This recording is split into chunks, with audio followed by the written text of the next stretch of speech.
Dalam prinsip legal ground kita lihat Yosua bin Nun itu pernah berjanji dengan orang-orang Gibeon, dan teman-teman bisa baca di kitab-kitab Yosua kalau nggak salah.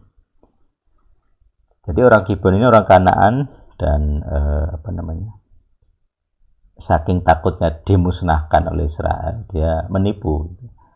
Dia datang kepada Yosua dan tua-tua di Israel saat itu, dan mereka pura-pura dari orang jauh dan sebagainya, tolong kami dilindungi intinya begitu.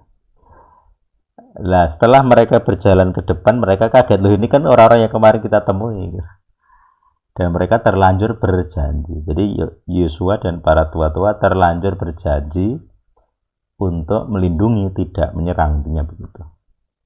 Nah menariknya di situ tidak diceritakan bahwa Yosua ini dan kawan-kawan mencari petunjuk Tuhan, itu tidak ada tulisan itu. Artinya itu perjanjian yang dilakukan tanpa izin Tuhan gitu ya. Tapi menariknya perjanjian seperti ini pun, ilegal ini, itu diakui. Bahkan kalau teman-teman baca sampai eranya Saul, itu dia pengen memusnahkan orang Gibeon.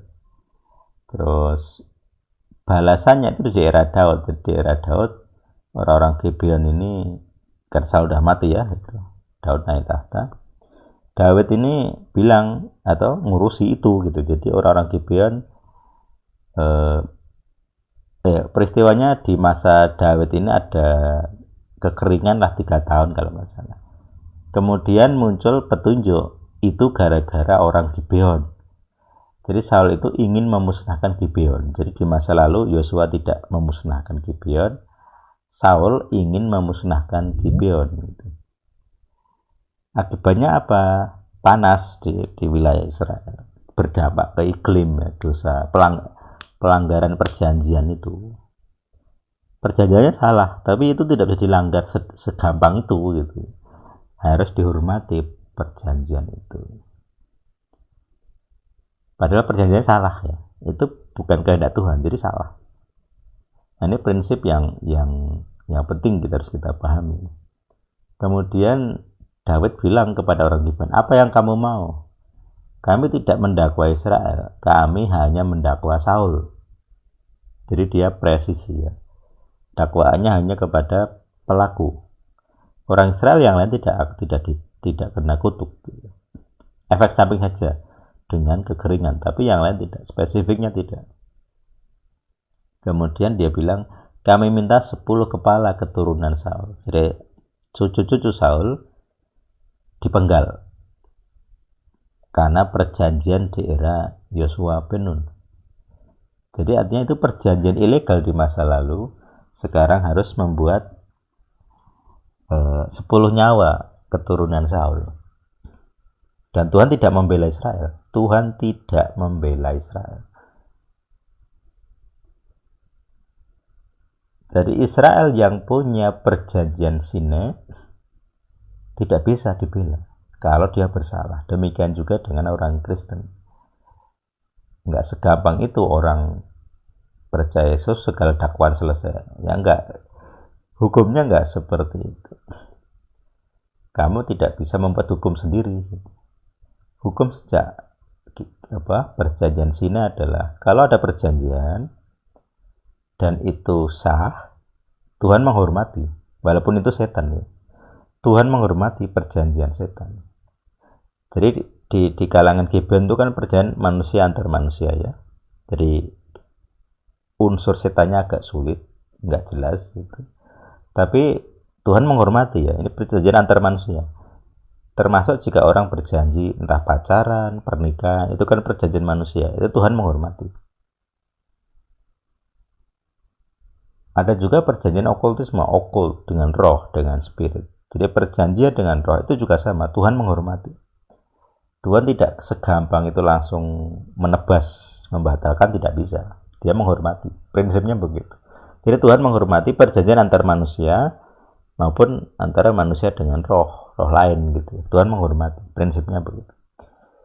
Termasuk jika nanti ada dampak. Jadi kalau dampaknya misalnya orang pacaran terlanjur berjanji sehidup semati tapi batal nikah, kan terlanjur berjanji. Jadi ketika setan mendakwa, loh kalian kan sudah berjanji hidup mati, sekarang kenapa tidak jadi nikah? Berarti pernikahan itu yang baru dengan orang berbeda akan diganggu oleh setan, tuh bisa. Karena pernah ada perjanjian dengan mantan. Jadi makanya kalau konseling pastoral ngurusi pernikahan yang punya mantan, apalagi banyak, itu tuh kalau pakai cara gagran agak-agak berat. Harus jujur, apalagi harus jujur. Mantanmu siapa saja, apa yang sudah kamu lakukan, apa yang kamu janjikan di masa lalu. Dulu ada begitu, saya rekam gitu. Ada yang puluhan. Kalau misalnya saya bebas ya harus jujur gitu. Karena itu berdampak kepada pernikahan yang sekarang, yang orang berbeda.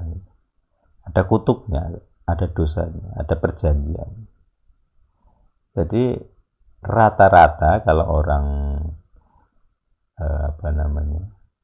perjanjian antar manusia berdosa itu ya seringkali itu ya setan ada, jadi okultisme.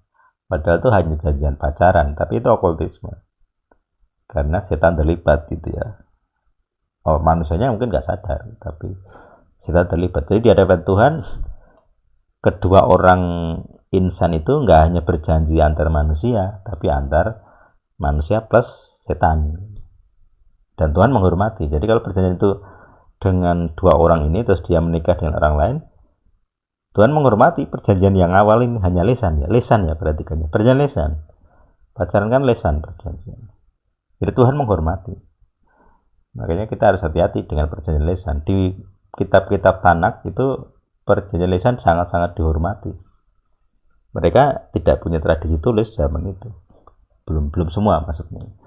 Jadi perjanjiannya dengan lesan. Seperti Garcia Duta itu kan hanya tumpukan batu, itu perjanjian. Apa ada tulisannya? Tidak ada. Perjanjian supaya Yakub tidak menyerang keturunan Laban, tidak ada tertulisnya. Hanya kisahnya saja. Tidak ada prasasti maksudnya, hanya batu saja. Itu lesan. Perjanjian lesan dihormati. Ternyata itu prinsip berlaku sampai sekarang.